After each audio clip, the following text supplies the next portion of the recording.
Hello, welcome back. Or if you are new, hello, welcome. My name is Julie, and we are reading Three Little Words, a memoir by Ashley Rhodes Corder.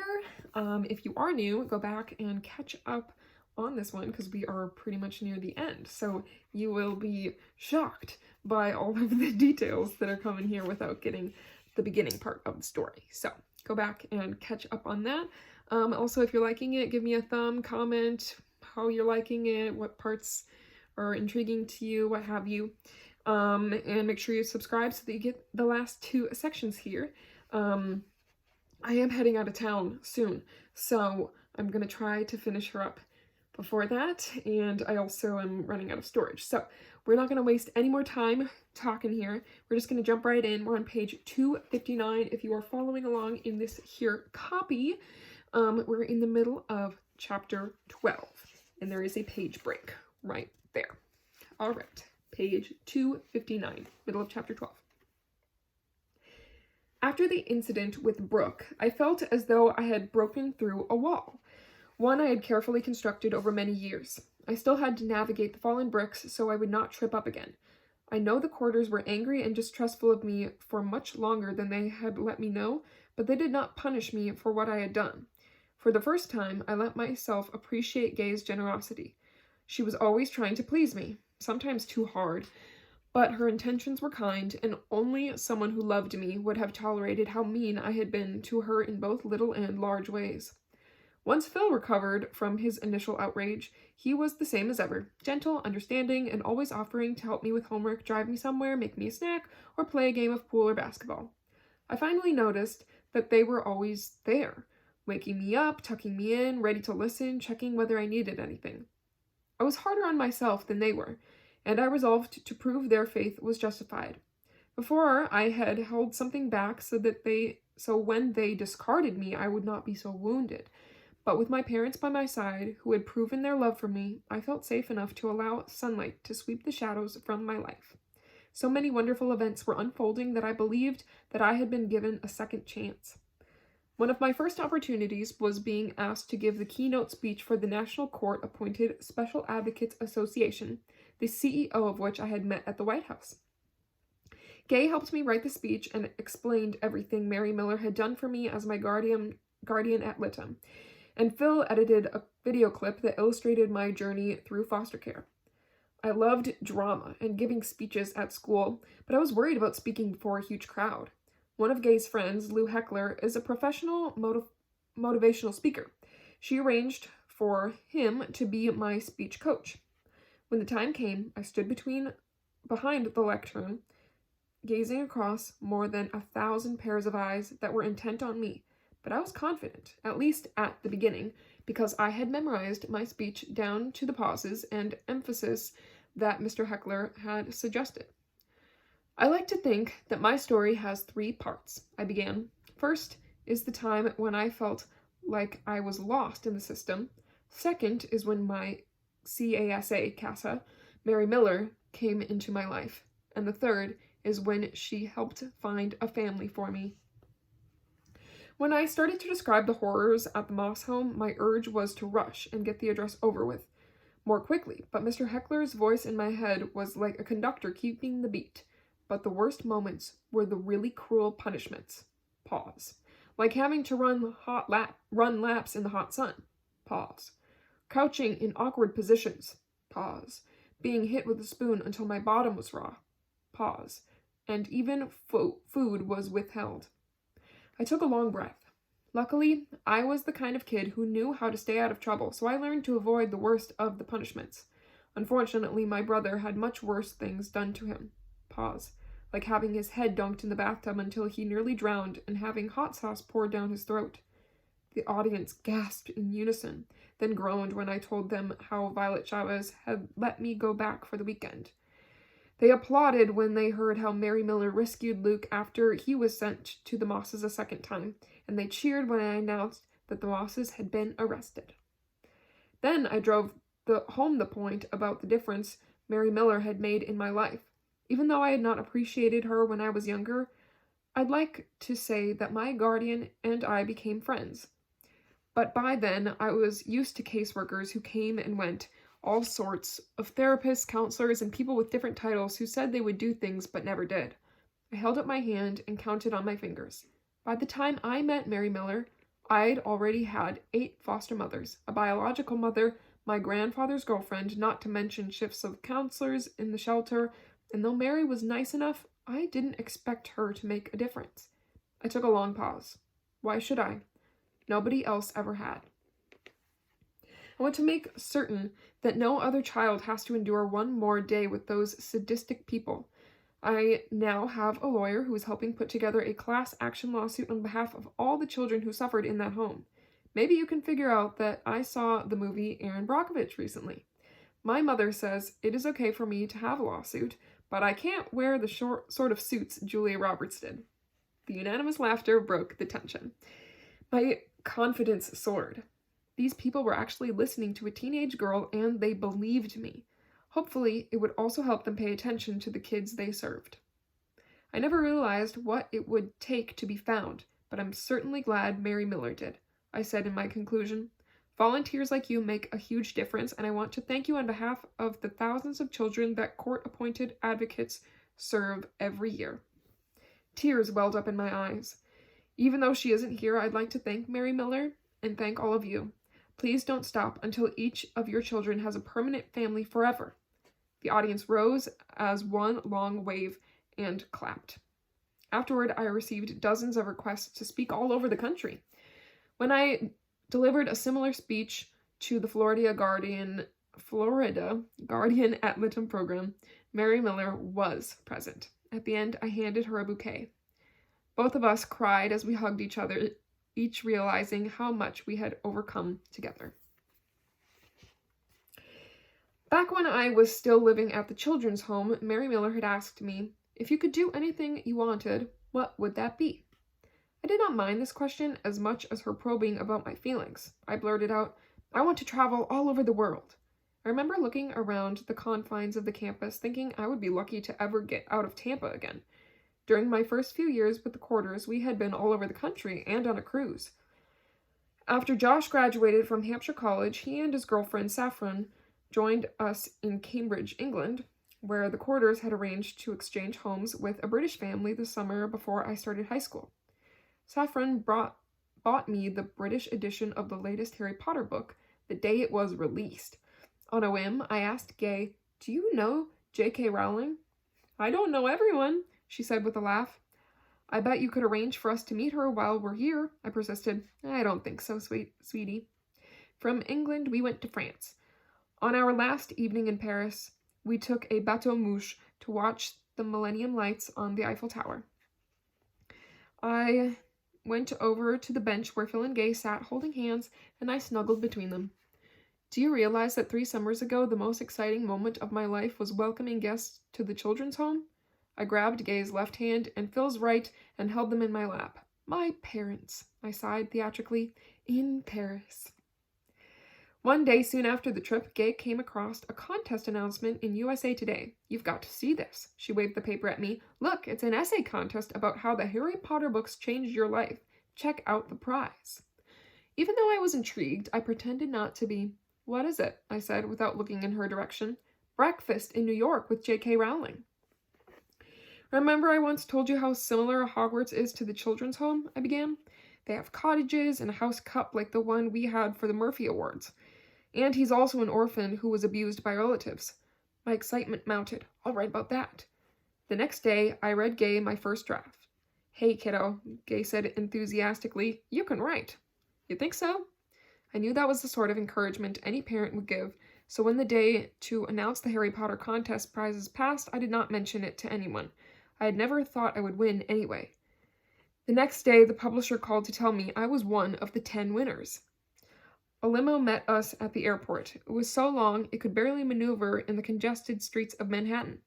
As Gay chattered about the events we would attend, I shut her out and concentrated on absorbing every minute. I expected Ms. Rowling would just shake my hand, but she was down to earth and whispered some encouraging words about my life and future. And then she hugged me. It's been a privilege to meet you. I smiled so hard my cheeks ached for hours. Once again, I experienced that surreal feeling of having a dream come true.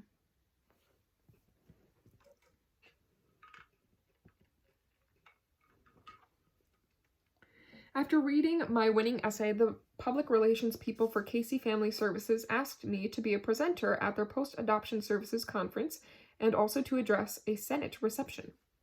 Hundreds of guests stood around the packed rotunda in the Russell Building on Capitol Hill. While the presenters made the introductory remarks, the room reverberated with chattering and clinking glasses. I figured that nobody would pay attention to me, yet the minute I began, there was a hush.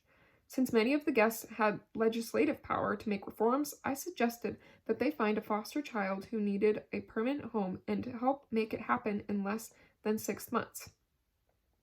Then I concluded with a quote from Molière. "It is not only what we do, but also what we do not do, for which we are accountable." The silence made me think I had said something offensive, until the echoing applause encouraged me to believe that some of the dignitaries might remember my story and work to protect children from a failing foster care system. The Harry Potter contest and the Senate reception had made big ripples in my 9th grade fall. The rest of the time, I was busy balancing the workload from several honors classes, drama rehearsals, and varsity basketball practice. I'd been thrilled to make the team as a freshman, but the coach demanded rigorous sessions, and after weeks of running several miles a day, doing sprints and jumping exercises, I had to add physical therapy for my knees to my schedule. Most of all, I liked hanging out with Tess and some new friends from the team. There wasn't much to do in our small town, but we were content going to the mall, getting our nails done, going to football games, and gossiping about guys. One day in early December, I came home from basketball practice and Gay said, "Check the answering machine." On it was a message from a member of Hillary Rodham Clinton's staff inviting me to attend a Christmas party at the White House. The day after my essay appeared in USA Today, the First Lady, who has a special interest in foster care and adoption, mentioned my essay on Rosie O'Donnell's talk show. I had sent her a note, never expecting an acknowledgement, and certainly not an invitation. Gay and Phil were busy on the day of the party, however. Gay's sister, Robin Madden, a pediatrician in Maryland, was delighted to be my guest. Grampy bought me the airline ticket for my Hanukkah gift. I was going back to the White House, and this time the President of the United States greeted me, and I have the pictures to prove it. When I celebrated my 4th Christmas with the Quarters, I enjoyed hanging the familiar decorations. My friends and I had many activities planned, and I could not wait for Josh and Blake to come home for the holidays. For the first time, I felt that I fit right in. The Quarters had warned me the lawsuits could drag on for years. They had also told me not to expect victory or financial compensation. I was more concerned about what was happening in the Moss's criminal case. When we heard nothing, I asked Gay to contact the assistant state attorney. Mr. Sinclair said that he can't use your testimony or Luke's because the statute of limitations has passed, she reported. I was furious. I spoke about these people so many times, but they said I was lying. Shouldn't they be counting from way back when I started to tell? Gay sighed. He did say you and Luke had given the best interviews. They'll try to discredit the other kids, I said between gritted teeth. They'll claim they had behavior problems or collided to make it up. Colluded. Gay grinned. It means to plot or conspire. Yeah, whatever. I was not in the mood for a vocabulary lesson. Almost a year after the Mosses were first arrested, a new reporter from the St. Petersburg Times informed me that Mrs. Moss pled guilty to 1 count of child neglect and gave up parental rights to her adopted children. Her sentence? Probation for only 5 years. Mr. Moss also relinquished rights to his adopted children, but received no further punishment. I was dumbfounded. Is that all? The assistant state attorney believed that the children had been mistreated, but he thought that it was going to be tough to prove, the reporter explained. Would you like to comment? He asked. The Mosses need a nice, long time out in jail to think about what they did, I responded. I was even more irate when I read the article which quoted the Mosses attorney as saying he thought it was a very fair agreement and that the charges were pretty outlandish. He also added that several witnesses had credibility problems. Credibility problems, I snorted. I told you they would say that. That's why I wanted to testify. I growled in frustration. Phil continued reading aloud. The article goes on to say that the Moss's attorney said Marjorie Moss always got the worst of the worst. We felt that Mrs. Moss probably did the best she could. Phil hugged me. Oh yeah, that really describes my daughter. Top student, athlete, White House guest. Mrs. Merritt stuck up for us by saying, "That's all? That's all she gets? 5 years probation? That is an insult to those kids." The reporter quoted me too. "Kids are always taught that there are going to be consequences for what they do, but this case is completely contradicting to that because they are getting a slap on the wrist." "Read the part about the time out," Gay said with a chuckle. My quote made it into the article. Phil complied. "Here it is. I think they deserve a little time to think of what they have done. A little time out." I made the naughty, naughty gesture with my finger. "At least it also mentions my lawsuits," I exhaled. "Maybe Mandy will see it this time, and she can sue the Mosses." My lawsuit was not as glamorous as the ones I had seen on television. Boxes and boxes started arriving as the Department of Children and Families complied with Karen Geaver's requests to see all the evidence. As I shuffled through the volumes of papers, I noted the signatures of people who I had never met, but who had been in charge of a facet of my care during some moment in time. I remembered only a few of the names and wondered if they knew who I was. There were also the histories of all my foster families, as well as the caseworkers' personal files. Nothing was in order. "How am I ever going to make sense of this?" I asked Gay. It took hours to sort through what caseworkers in 2 states were writing to one another while I was at my grandfather's. The Moss's licensing file was filled with reports calling them a model foster parent and recommending they get more children. The praises of caseworkers who should have known better infuriated me so much that I had to walk away to calm down. It turned out that the Mosses were not the only villains in my story. I did not recall that other placements had been almost as crowded.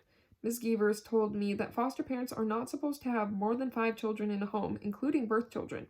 The O'Connors had crammed one small bedroom with 5 toddlers, some even sharing the same bed. The Hineses' file noted they had too many children and needed a waiver for Luke and me, which might have been one reason they sent me to the other home.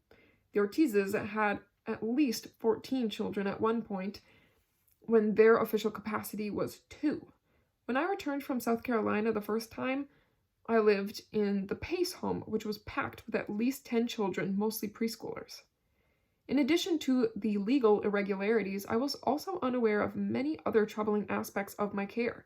It was not until Gay had all the documentation in chronological order that she realized that years had gone by without a judge reviewing our case, and that we had originally been sent to South Carolina without a court order, which then made it difficult to retrieve us when our safety became a concern. Gay pointed out that I was officially missing for 9 months.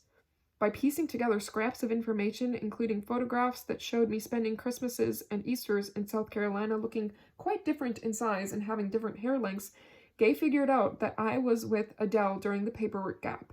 It appears that all the records had been doctored to conceal the errors. "In all my years as a guardian, I have never seen such shoddy social work," Gay grumbled. Why were so many of the homes grossly overcrowded? How could they even consider Sam Rhodes as a placement when his own children had grown up in foster care? He was violent and a substance abuser. Caseworkers, licensing people, even supervisors knew of the Moss's abuse, and they all looked the other way, she ranted. "Remember when they first investigated the home and Mrs. Moss forced you to recant? Well, that same night, someone else called the abuse hotline and said you children were afraid to tell the truth in front of Mrs. Moss. For some reason, the child protection supervisor decided it wasn't necessary to check up further." Gay rearranged a few more documents. Then a week later, someone from the school again contacted the hotline, but the worker assured the caller that you were okay and the child protection team didn't follow it up. The more upset Gay became, the calmer I felt. It was as if she were lifting a heavy weight off my back. "Look at this." She showed me evidence of yet another time the department officials met to discuss the inappropriate discipline in the Moss foster home. If my mother had forced Luke or me to drink hot sauce, paddled us, or not fed us, we would have been placed in foster care, wouldn't we? Gay nodded. Then she would have had to go to court, sign a case plan, and attend classes to get us back. I know, Gay said gently. It's hard to understand why the Mosses weren't at least held to the same standard as parents. What gets me is that the state paid them a lot of money to take care of us, but they wouldn't give my mother a cent, I added. I'm still floored that the department kept noting that they were overcapped but didn't remove any kids. Plus, they were allowed to use inappropriate discipline techniques because they were frustrated and overwhelmed. Gay tossed her head as if to try to clear it. Supposedly, they just clarified their discipline policy with the Mosses, she said facetiously. Then Gay's voice deepened and slowed. Always a bad sign if I had done something wrong, but now it was soothing. Phil and I felt that the process of becoming licensed adoptive parents was exhaustive and intrusive, but we put up with it because we understood the state must protect children who already were victims of abuse and neglect. Gay slapped some of the Moss's papers on the floor where she had been rummaging through their box. She stood stretched and rubbed her temples. I'm shocked at how many red flags their licensing workers overlooked. You mean when they first became foster parents? Yes, anyone with half a brain would have realized that Marjorie Moss was probably too troubled to care for needy kids. In what way? I asked, looking more for validation of my feelings. First of all, according to her foster parent licensing file, Mrs. Moss's mother was a strict disciplinarian who whipped Mrs. Moss on 3 occasions when she was a child. You'd think that would make a person more compassionate, but sometimes it just makes it worse. Guardians are taught about the cycle of abuse, how those who are demeaned eventually take revenge on those who are weaker. Gay caught my apprehensive expression. Don't worry, Ashley, you'll be fine. You are going to break that cycle. How can you be sure? You are going to have advantages and education. You'll be around better role models. Mrs. Moss had several violent, failed marriages. Gay studied the files. And one of her sons, who lived on their property, was a convicted felon? She groaned. That's another reason they shouldn't have had foster kids. When Phil came home, Gay told him what she had learned about Mrs. Moss's background. I'll never understand how anyone can be cruel to anyone, especially our child, he said. You know, I wasn't in favor of this lawsuit, but maybe it will change practices so they don't allow people like this to become foster parents in the first place, or at least get rid of them at the first sign of trouble. Their blunders are unbelievable, Gay said. Some of the workers who were supposed to see Ashley monthly ignored her for long periods. Others falsified their timesheets. One even worked a second job when he was supposed to be visiting children and was arrested on drug charges. Another worker was accused of soliciting. Administrators sent her to South Carolina without the proper judicial order, and you already know they left that telltale note about destroying some of Luke's files. She took a long breath. There was even more. The Mosses were not the only foster parents with a blighted record, and Sam Rhodes was not Ashley's only caregiver involved with violence. Mrs. Pace was charged with aggravated assault against her husband with a motor vehicle even before Ashley lived there. Phil turned to me. What do you think of all of this? I shrugged. I was too young to remember. What about the Pottses? Gay acted as if she were tiptoeing through a long, dark hallway. I told you about that creepy movie. What if I told you that Boris Potts really was a creep? Gay began slowly. In what way? My breath caught, and I felt like I was slipping underwater. He was arrested shortly after you left. For what? Pedophilia. You mean molesting kids? Gay nodded. Well, he never touched me. Most of my memories at the Pottses were rather pleasant, except for that film. Then again, I was a chatty kid, so he might have been afraid to pull anything with me for fear I would tell someone. The next day, I combed the files for more details. 3 years before I lived with Mr. and Mrs. Potts, a relative reported that their son, who allegedly had been charged with attempted murder, was living in their home while a foster child was there. The same relative also reported that Mr. Potts had a pornographic movie collection. Instead of closing the Potts foster home, the department merely asked the Pottses for an explanation about each of the accusations. They told the authorities that their son had moved out and that he had been charged with only false imprisonment and spousal battery. Regarding the filthy films, they said they watched the Playboy channel after their foster child was in bed. It was like questioning a criminal who says he is not guilty and then closing the case based on his word. I wanted to talk to Gay about it, but I was afraid she would get the notion that Mr. Potts had sexually abused me and I was repressing it. I remembered so much. Surely I would have recalled if he touched me. The paperwork, though, was sickening. Mr. Potts had driven other foster children to family visits and medical appointments. After he had transported a baby girl, they found blood in her diaper. The incident was categorized as an injury to the vaginal area, but no known perpetrator. The report also noted that the Pottses were the only transporters of that child. Something else was strange. The Pottses had been foster parents for many years and had received a license for 2 children. For the first time, I was in a home that was below capacity. What if they had room for Luke? Was I there alone? Why, if they had Luke, was I there alone? Excuse me. In the Potts' licensing file, a caseworker noted, the current placement, A.R., Ashley Rhodes, has been with the family 2+ months. Mrs. Potts reports she is perfect. And yet, I was sent elsewhere. There was no evidence that any worker checked on me during the 5 months I was there, even though they were already investigating Mr. Potts for molestation. The officials must have decided it would be prudent to remove a female foster child from his home, because not long after I left, Boris Potts was charged with committing a felony offense of lascivious, I think it must be lascivious assault on a child under 16, plus 1 count of sexual battery. Oof. You have a way of finding photos of criminals online, don't you? I asked Gay. Who are you trying to find? Some of my foster parents. Mr. Potts, she said, as if she had been expecting the request. She handed me a printout from another file. I found him on the sex offender page. Mary Miller and I ran background checks on all your foster parents for caregivers. I stared at the old man's face. His mouth drooped like a hound dog, and his expression was more worried than scary. That's the foster father who gave me all those gifts, I said. I thought he was just being nice. After Gay called a Hillsborough County detective, she reported to me. I asked him whether any of Mr. Potts's victims had lived with him, and he said that one had been their foster child before you were there, but the other cases involved children Mr. Potts had transported. Gay's skin was the color of an eggshell, and her expression was so tight I thought her lips might crack. I'm glad they took you out of there, she said. The saddest part is that they sent you to live with the Potts' daughter, and even if you had wanted to, you couldn't have confided in her.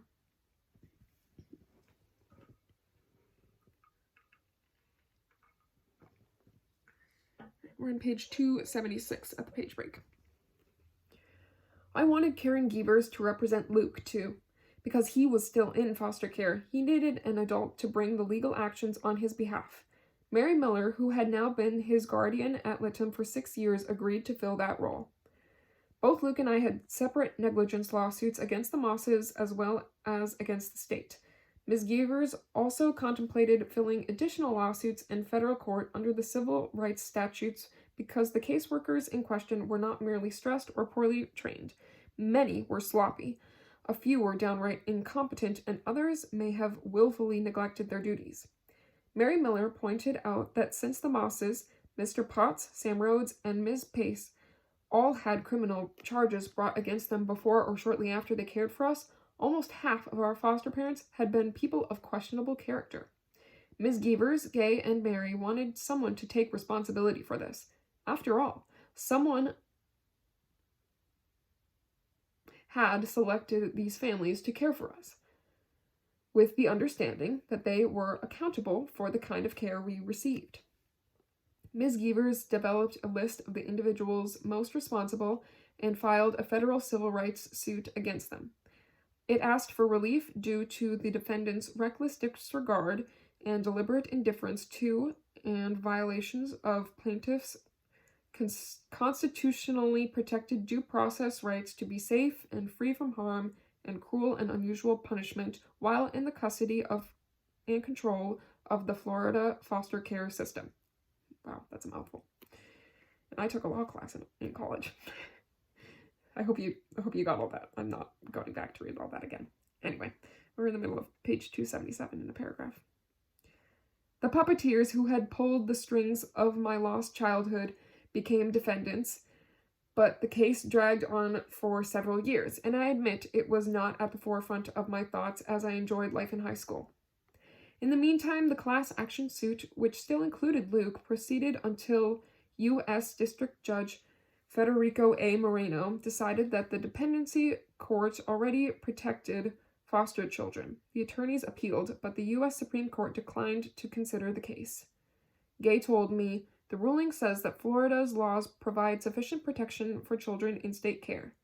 When did I ever have sufficient protection? You still can make a difference, like when you give your speeches.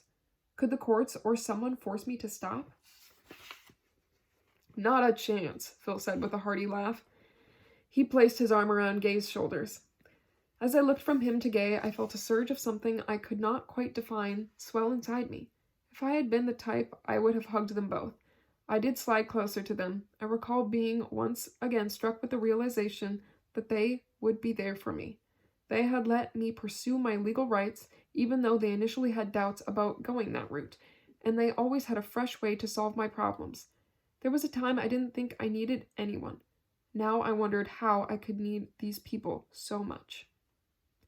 The class action lawsuit didn't have the Hollywood ending I'd wanted, but my cases against the Mosses in the state were still alive, and we received notice that Mr. and Mrs. Moss were going to give their depositions.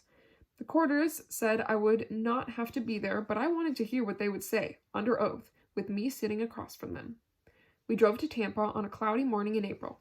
Instead of the courtroom I had envisioned, we were crammed into a dreary conference room in a court reporter's office. At first, I avoided looking at the Mosses. Then I dared a sideways glance. They appeared older and much more drab than the goblins in my nightmares.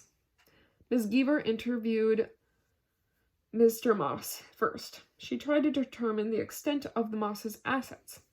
Mr. Moss admitted that he received more than $265,000 in tax-free subsidies, plus Social Security checks for some of the children they had adopted.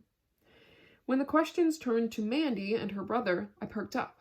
I had not known that their mother, who had tried to give them away in a bar, was actually the sister of Mrs. Moss's daughter-in-law.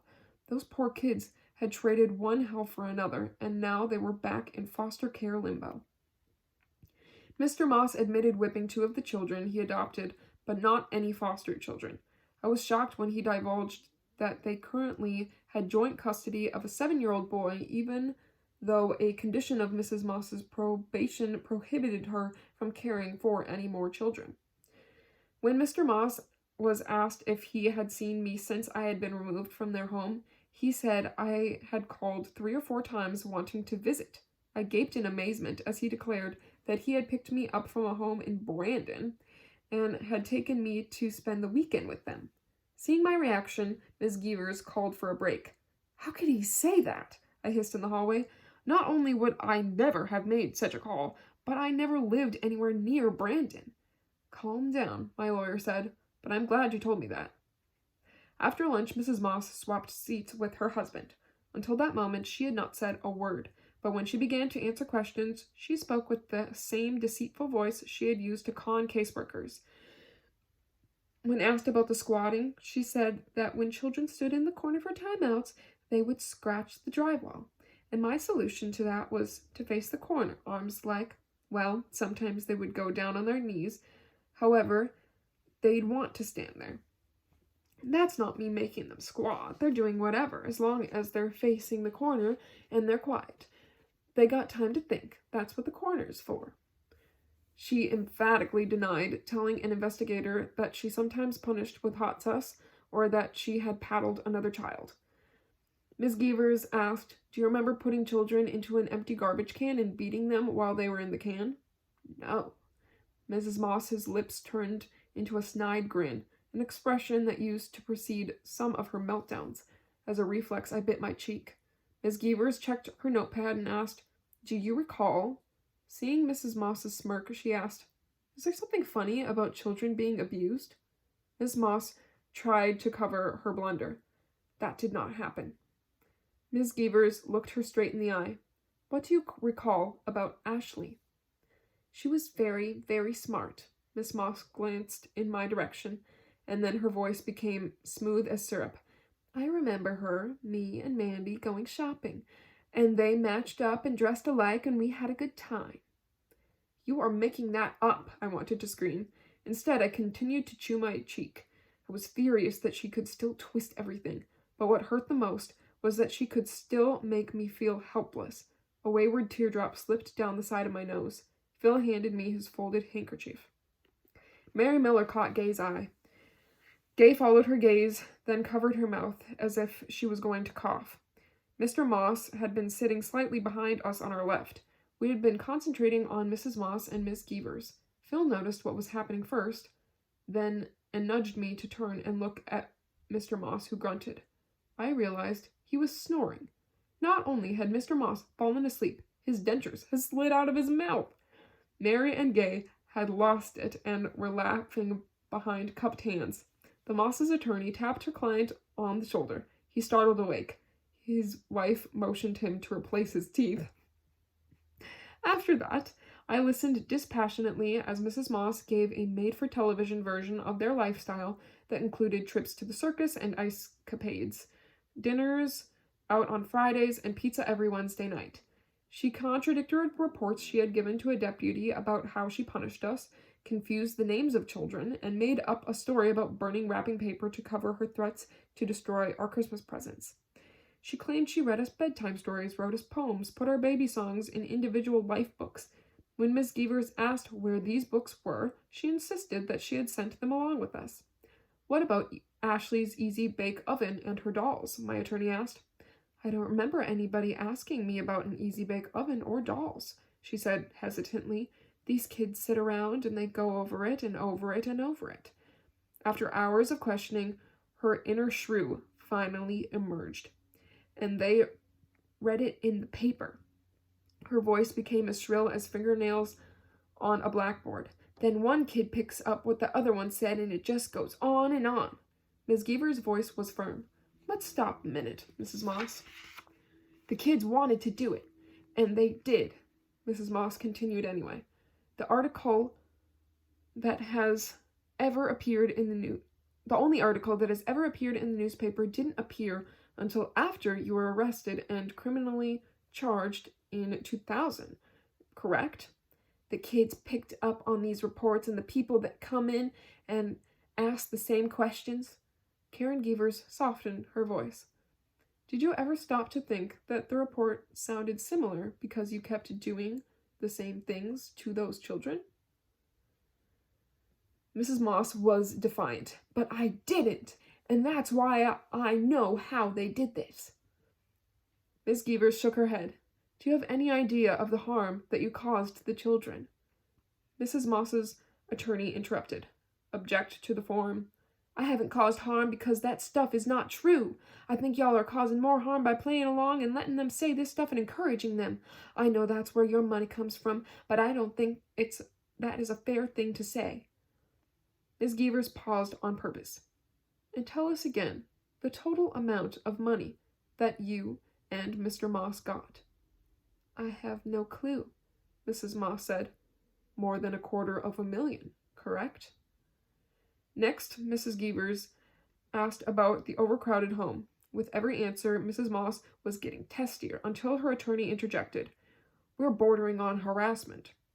Ms. Gevers apologized and asked, do you recall telling Mrs. Miller that you had Ashley's Easy Bake Oven and her radio and dolls? If I had them, I would have given them to her. I sent her off with 36 outfits and God knows what else. Then why did I have to scrounge in Lake Mag's charity closet? I seethed silently. As she concluded, Miss Gevers looked at a note that Gay had passed to her. Have you had any contact with Mandy? She asked. No, Mrs. Moss stated. She had not seen her in 2 years. I left the room feeling claustrophobic and exhausted. How could she tell so many lies? I shrieked when the car door closed. They'll catch up with her when they match what she said with what's in the licensing files, Gay said. My lips felt moist. Do you have a tissue? Gay turned around. Your mouth is bleeding. I bit my cheek. Phil kept his eyes on the road, but I could see him shaking his head. I knew we never should have let her do this, he mumbled to Gay. I'm so sorry, Ashley. I looked at the blood spots on the tissue and then started laughing. It was worth it to see Mr. Moss's false teeth fall out. After realizing the scrutiny that the Mosses had to endure during their depositions, I was concerned that their lawyer would try to trap me during mine, and then they would have grounds to say I was lying. My head pounded as I tried to recall the tiniest details about my time in their home 9 years earlier. Don't worry, Ms. Geevers said in her gravelly voice that sounded maternal when she was on your side, aggressive when she was not. When the Moss's attorney asks a question, just wait a second in case I want to object. If I don't say anything, then tell the truth. If you don't recall, just say that. Don't volunteer more than you've been asked. We walked into the airy conference room that overlooked Tampa Bay, which was an improvement over the crowded location for the Moss's depositions. Mrs. Geevers arranged her papers and then placed a bottle of crystal hot sauce on the table as a silent reminder of why we were there. A few minutes later, Mr. and Mrs. Moss and their counsel entered the room and sat opposite us. I was not sure where to look, and then I settled on a point above their attorney's head. When I gathered the courage to glimpse at the Mosses, their faces seemed carved out of lifeless plaster. The initial questions were simple, but even when I was asked more specific ones, my worries faded, because the incidents I was asked to recall were as vivid as the day they happened. After a break, the Mosses attorney questioned me about how I felt about my mother, about Grandpa being shot, and about other problems in foster care. The deposition concluded with my return weekend to the Moss trailer. Was it your sense at that point that Mrs. Moss was trying to intimidate you? She asked. I felt that way, I answered. At last, my turn was over. Gay and Phil would be in the hot seat next. During lunch, Phil asked, "How do you feel?" I shrugged. "Nothing," I replied, because the emotion was so complex. I sipped my soda and wondered if Dorothy felt this way when she dumped the bucket of water on the Wicked Witch of the West and watched her arch-nemesis melt.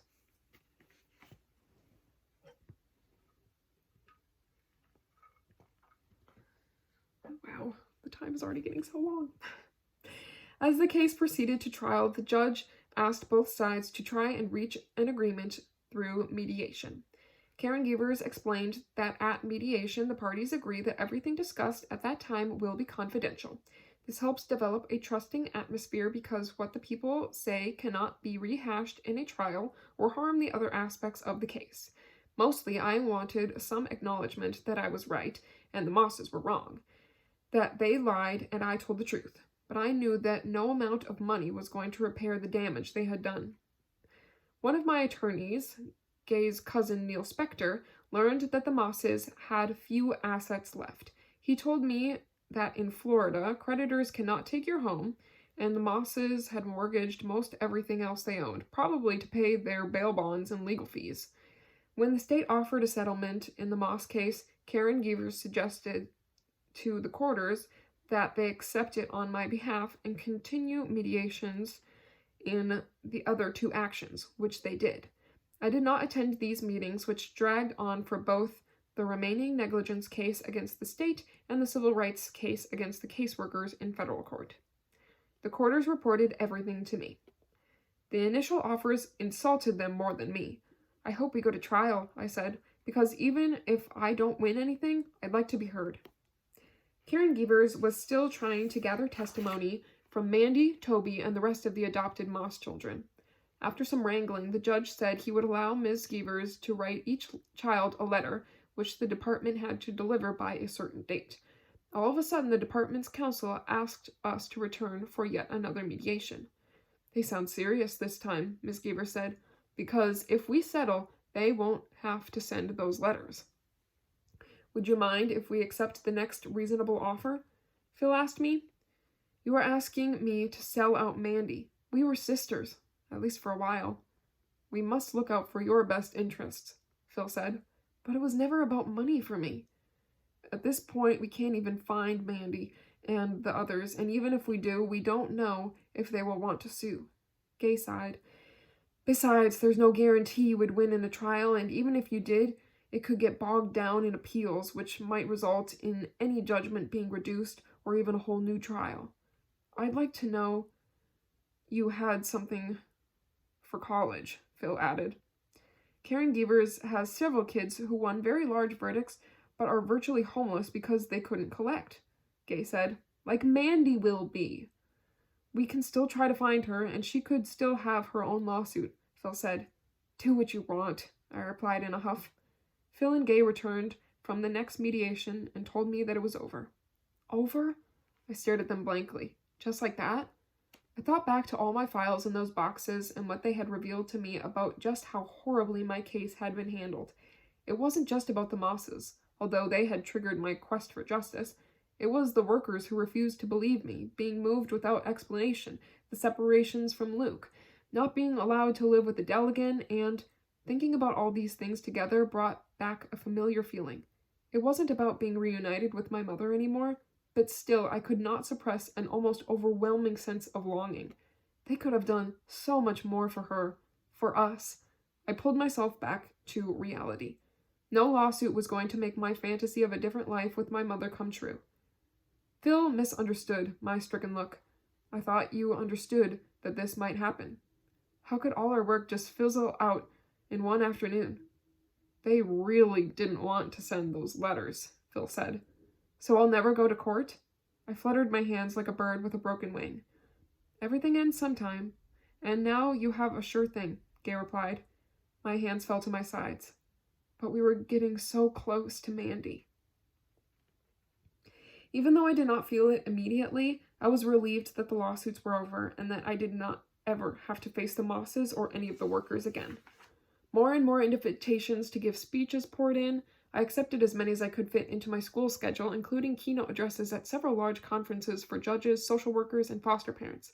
I spoke at the Wendy's International Convention in Las Vegas to more than 3,000 guests, just before a fundraising auction for the Dave Thomas Foundation for Adoption. Although Mr. Thomas had died by then, I fondly remembered how kind he was to me on my 12th birthday and how he told me that everything was going to be all right. I only wished he could have been there to see how far I had come. At least I could honor him for helping so many children.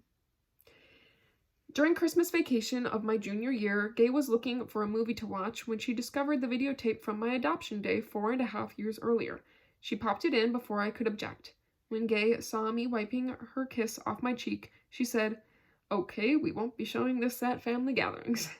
We've all come a long way, Phil agreed. It's funny. I gave him a crooked smile. In those days, I didn't need anyone, but now I sure do. I cannot say that, even today, Gay feels like my real mother.